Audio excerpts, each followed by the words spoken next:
வணக்கம்ப்பா.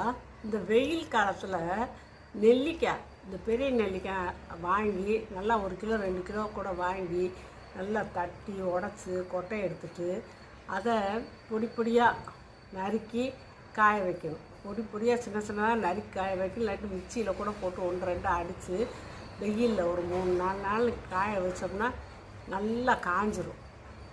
வெயிலில் காஞ்சாலுமே நெல்லிக்காயோட vitamin C சத்து குறையவே குறையாது. நெல்லிக்காயில் மட்டும் அப்படி ஒரு இது இருக்குது, அந்த சக்தி குறையவே குறையாது.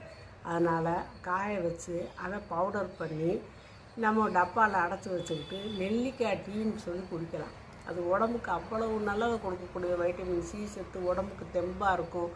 அதனால் காலையில் எழுந்திரிச்சு ஒரு டம்ளர் தண்ணியில் 1/2 ஸ்பூன் நெல்லிக்காய் பவுடரை போட்டு ஒரு கொதிக்க வச்சு அடித்து கொஞ்சமாக, ரொம்ப தேன் தேவையில்லை, ஏன்னா நெல்லிக்காயிலே கொஞ்சம் இனிப்பு இருக்கும். அதனால் ஒரு 1/4 ஸ்பூன் அளவு தேனை விட்டு கூட கலந்து கொடுக்கலாம். இந்த சக்கரை நோய் உள்ளவங்க தேன் இல்லாமையே கூட குடிக்கலாம்.